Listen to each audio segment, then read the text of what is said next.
जय माँ, हर हर महादेव। आज हम बात करेंगे कुछ अनुभवों के बारे में जो हमारे शिष्यों को प्राप्त हुए हैं। कि हमारा एक शिष्य है यूपी से, तो उन्होंने कहा कि उनका नाम मत बताना, तो इसलिए हम उनका नाम नहीं बताएंगे। बाकी उनके अनुभव हम आज शेयर करने वाले हैं। जो प्राइवेट अनुभव है वो तो मैं आप सभी को नहीं बता सकता कि उनके साथ उतना क्या-क्या हुआ, पर नॉर्मल जितना उनके साथ हुआ वो मैं बताऊँगा दीक्षा के पश्चात उनको क्या हुआ।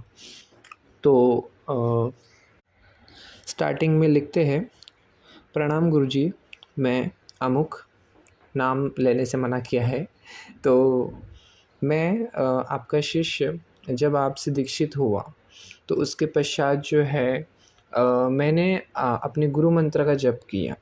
गुरु मंत्र का जप करने के पश्चात ही कुछ दिनों के बाद मुझे एहसास होने लगा कि मेरे भीतर कुछ चल रहा है, जो कि मुझे नहीं पता था।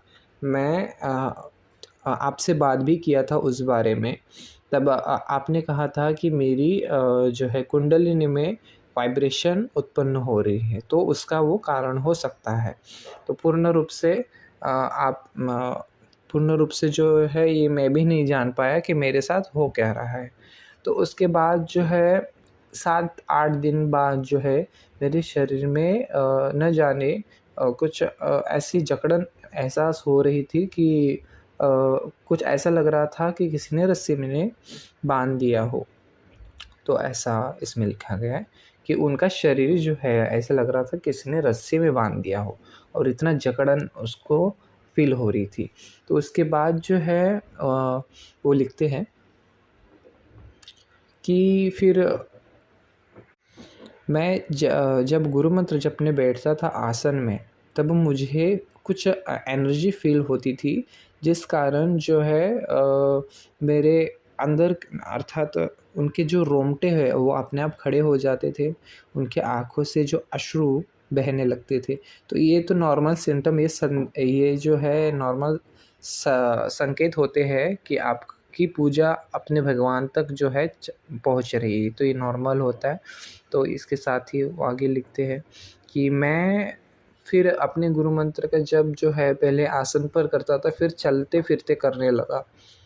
फिर इससे जो है मैं जब बाहर निकलता था, जब सूर्य प्रकाश मुझ पर पड़ रहा था, तब मेरे भीतर जो है ऑब्ज़र्वेशन की पावर आ रही थी।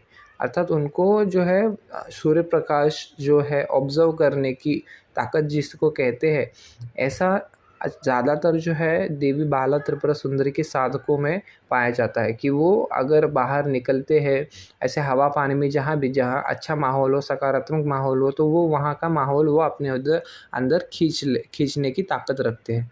क्योंकि देवी बाला त्रिपुरा सुंदरी का मंत्र ही कुछ ऐसा होता है कि वो सबको अपने और अट्रैक्शन करा देता है। ठीक उसी प्रकार गुरु मंत्र की भी महिमा होती है। गुरु मंत्र में वो ताकत होती है कि हर किसी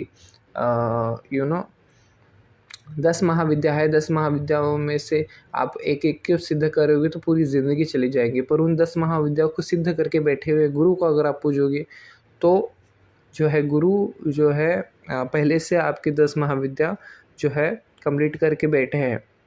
तो गुरु को आप पूजोगे या एक-एक करके 10 महाविद्याओं को पूजोगे, तो इस प्रकार होता है। तो आगे लिखते हैं, फिर मेरे साथ कुछ अनुभव हुआ, स्वप्न में भगवती दिखाई देनी पड़ी। मतलब एक स्त्री, क्या लिखा है, एक स्त्री लाल वस्त्र पहने हुए जो है सुंदर नयन वाली जो है, ऐसा आभा प्रतीत होता है, और माँ भगवती के समान जो है उत्तम दिखने वाली। उतना स्पष्ट रूप से मुझे नहीं दिखा, पर जो है इसमें कुछ प्राइवेट भी लिखा है तो मैं वो पूर्ण नहीं बता पाऊँगा।